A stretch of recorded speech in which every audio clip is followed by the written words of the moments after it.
მოგესალმებით მეგობრებო. დღეს მე მინდა პასუხი გავცე ერთ კითხვას, რომელიც ძალიან აქტუალური გახდა ამ ბოლო პერიოდში. როგორ უნდა დავლიოთ წყალი, რამდენი და როდის? საქმე იმაშია, რომ რაც ბოთლების წყალი შემოვიდა მთელ მსოფლიოში, მას მერე მოიმატა დიეტოლოგების რჩევებმა, რომ ამდენი წყალი დალიეთ, იმდენი წყალი დალიეთ, 3 ლიტრამდე ავიდნენ, ზოგი უფრო ზევით ავიდა, რაც ჩემის აზრით პირდაპირ კავშირში არის წყლის ბოთლების წყლის ბიზნესთან. საქმე იმაშია, რომ ჩემი პრაქტიკიდან გამომდინარე, მინდა მოგცეთ რჩევა. წყალი უნდა დალიოთ განსხვავებულად, ყველამ განსხვავებულად. 1 ლიტრი ეს არის ის მინიმუმი, რომელიც ყოველდღიურად ჭირდება ადამიანს იმისათვის, რომ ლიმფური სისტემა იყოს გაწმენდილი. ლიმფა მოგეხსენებათ, ეს არის კლოაკა, ანუ კანალიზაცია, რომელშიც იყრება მთელი ნაგავი ორგანიზმიდან და ის უნდა გამოვიდეს ლიმფის საშუალებით. ამდენად ლიმფა რომ არ ჩაჭაობდეს, ესე ვთქვათ, და არ ჩადგეს, უნდა იყოს განახლებადი.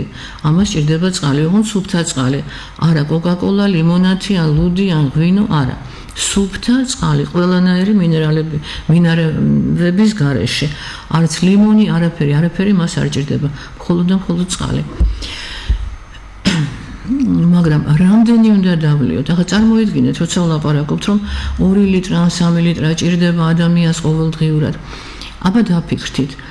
წონა, თქვათ მოზარდი ბავშვი წონით, დაბალი წონით და ადამიანი ასაკოვანი, დიდი წონით, ხომ განსხვავდება მათი მოთხოვნა, მათი იგივე ლიმფური სისტემის რაოდენობა, ლიმფის რაოდენობა ორგანიზმში. გარდა მაგისა, ქალი და მამაკაცი განსხვავებულია. ქალს ნაკლები ჭირდება, მამაკაცს მეტი. მერე ქალი ახალგაზრდა და კლიმაკტერიულ ასაკში მყოფი. თუ კი კლიმაკტერიულ ასაკში მყოფი ადამიანი სვამს, ან საერთოდ ასაკოვანი ადამიანი სვამს ზედმეტ წყალს, ზედმეტ სითხეს, მას შეიძლება განუვითარდეს შეგუბებები, ან შეიძლება წარმოეშვას თირკმელის პრობლემები, იმიტომ რომ იმ წყლის გამოყოფაში თირკმელიც მონაწილეობს არა პირველ რიგში მის გადამუშავებაში. ამას უნდა დააგვირდეთ. თუ კი წყლის დალევის შედეგად თქვენ გაგიჩნდათ ან კოჭებთან შეშუპებები, ან მით უმეტეს სახეზე, ესე იგი თქვენ იმ დღეებში ჭარბად მიიღეთ წყალი და მისი რაოდენობა არის თქვენთვის ზედმეტი. ზაფხულში და ზამთარში შეიძლება ერთ და იგივე რაოდენობა იყოს წყლის. ზამთარში მე მაგალითად სულ არ მიდება წყალი და ძალით სვამ ხოლმე, რომ ლიტრამდე ავიყვანო და ზაფხულში რამდენიც მწყურდება, იმდენ სვამ. მით უმეტეს იმ ზაფხულში სადახარ, მთაში წყლის მოთხოვნა ნაკლებია, ბარში და მზეზე და ზღვისპირეთში კიდე უფრო მეტი, მიუხედავად იმისა, რომ ნესტიანობა ზღვისპირეთში მეტია, მაგრამ ოფლიანობას უფრო მეტია ხოლმე როგორც წესი, ხო? იგივე ოფლიანობის რაოდენობა უნდა განსაზღვროთ.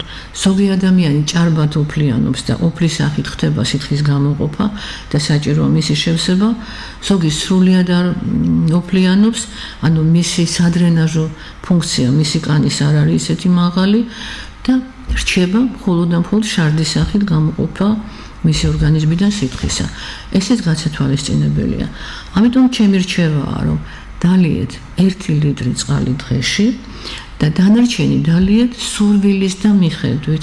მაგრამ ისე ვიმეორებ, აქ სითხის რაოდენობაში ჩარევთ და ჩართავთ ნურც ტკბილსასმელებს, ნურც კომპოტებს, რაფერს, იმიტომ რომ როდესაც თქვენ ორგანიზმში თუნდაც კომპოტი შედის, ის ცალკეა, მასში არის ვიტამინები, სასარგებლოა, ძალიან კარგია, მაგრამ აქ წყალზეა ლაპარაკი და ლიმფაზეა ლაპარაკი, რომ თვითონ ლიმფა გააცხელოს წყალმა.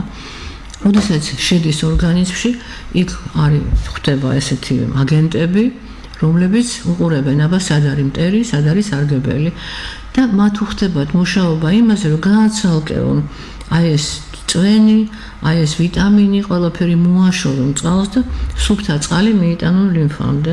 ასე რომ თქვენ ამითი სადრენაჟო ფუნქციას, ესე ვთქვათ, გადატვირთვას უკეთებთ. აი სუფთა წყალი გავწმინდოთ სუფთა წყლის ლიმფა, დანარჩენი სითხეები კი ბატონო მიიღეთ, გინდათ კომპოტი, გინდათ სხვა საშუალება, თუმცა გაზიანი სასმელების, კერძოდ კოკა-კოლას, ტონის ენერგეტიზატორების განსაკუთრებით, ლიმონადების, ტკბილი სასმელების მიღების წინააღმდეგი ვარ მე პირადად. სხვა არის მინერალური წყლები, ისიც უნდა მიიღოთ, არა ესე უპრაგუნოთ, რომ აი დღეში ერთი ბოთლი დავლიო, თქვა ბორჯომი ან ნაბეღლავი, იმიტომ იქ არის მინერალები გარკვეული და სხვადასხვა ადამიანებს სხვადასხვა ტიპის მინერალები ჭირდებათ. რაც ერთისთვის ძალიან სასარგებლოა, ის არის მეორესთვის შეიძლება მავნე აღმოჩნდეს. გააჩნია შარტში რა გამოიყოფა, ეს უნდა ვიცოდეთ, მაგრამ ეს უკვე სხვა თემა არის, მინერალური წყლების დალევა. როგორ უნდა მოხდეს, ამაზე ცალკე შემდეგ სხვა დროს ვისაუბროთ. დიდი მადლობა ყურადღებისთვის.